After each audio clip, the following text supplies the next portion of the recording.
अपना जीना मुहाल कर ले।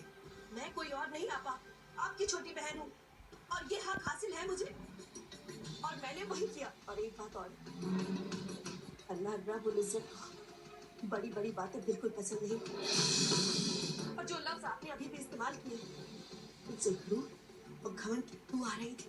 कह लिया या और भी कुछ बाकी है? सिर्फ इतना बता दीजिए आपा, नफरत और गलत फहमी का ये सिलसिला कहाँ तक जाकर खत्म होगा? कहाँ? शायद मेरी मौत पर।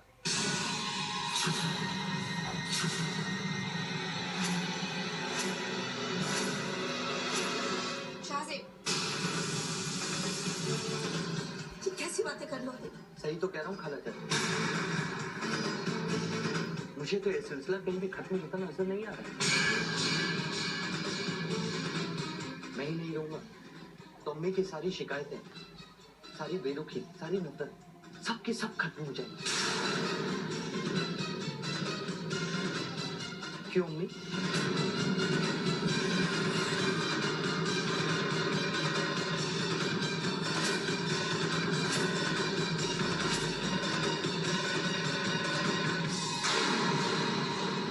आज मुझे आपसे बहुत सारी बातें करनी है अम्मी।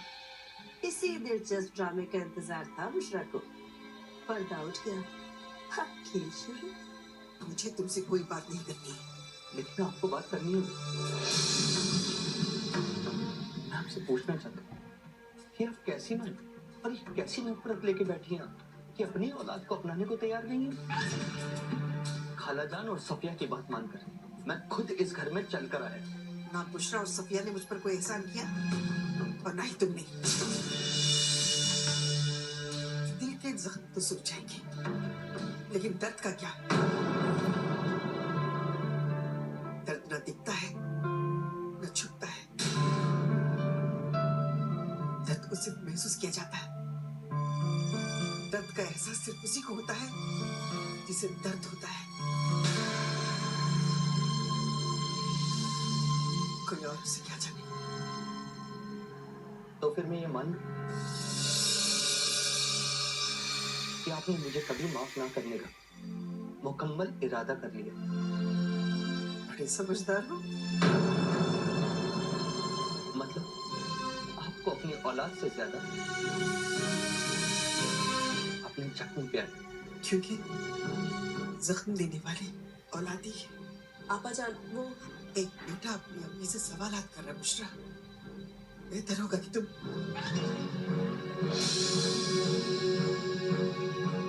तो ठीक है अम्मी, अगर आपको मेरे किसी भी सवाल का जवाब नहीं देना तो फिर ठीक है। अब कहने को बाकी कुछ बचा ही नहीं। भले ही मैंने तुम्हारे किसी सवाल का जवाब नहीं दिया, मगर इंतजार करना शाहज़ेब। आने वाला वक्त इसका तुम्हें सही माकूल जवाब देगा।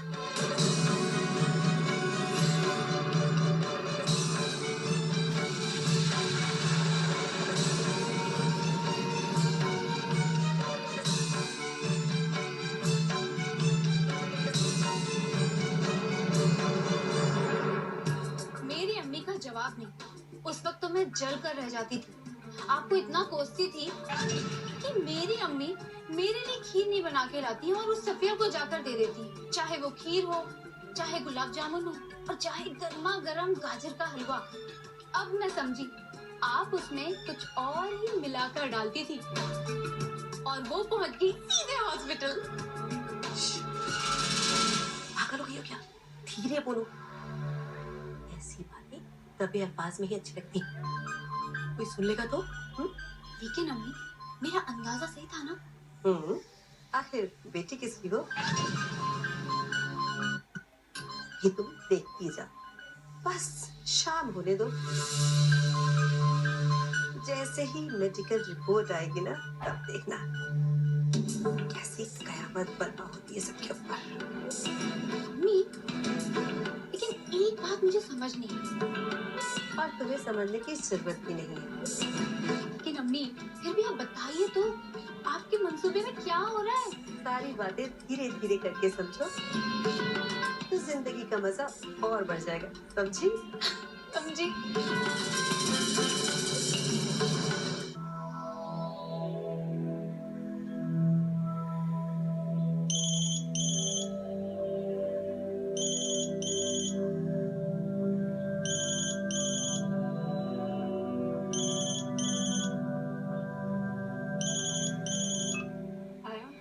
कैसी हो सानिया?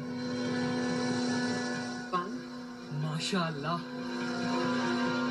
क्या आवाज है। कौन हो तुम? मेरे बारे में जानकर क्या करूं? तुम सिर्फ अपनी सुनाओ। ठीक है, लेकिन तुम हो कौन? कोई नाम तो होगा तुम्हारा? आशिकों के नाम नहीं होते सानिया, सिर्फ उनके काम होते हैं। और मेरी नजर में इश्क करने से बड़ा कोई भी दूसरा काम नहीं। देखो, तुम जो कोई भी हो, या तो अपना नाम बताओ या तो फोन रख दो। मैंने परसों तुम्हारा इंतजार किया सानिया। तुम्हें तलाश करने में मुझे काफी वक्त लग गया और तुम्हारा सेल नंबर पता करने में भी मुझे काफी। मैं चाहता हूँ कि तुम मुझे जानो। मेरे बारे में पता लगाने में भी तुम उतनी ही मेहनत करो जितनी मैंने की। क्यों सानिया, मेरा ख्याल एक ख्याल है। क्या चाहते हो तुम? मैं तो सिर्फ तुम्हें चाहता हूँ सानिया। Shut up! पागल कहीं के बदतमीज इंसान। अगर पता चल जाए ये कौन था, तो उसकी ऐसी हालत कर दो, जिंदगी पर याद रखेगा। मुझे ऐसी हरकत बिल्कुल पसंद नहीं है। सानिया, क्या हुआ? किससे बात कर रही थी? हाँ, कोई पागल जिसे मैं नहीं जानती, फजूल की बातें कर रहा था।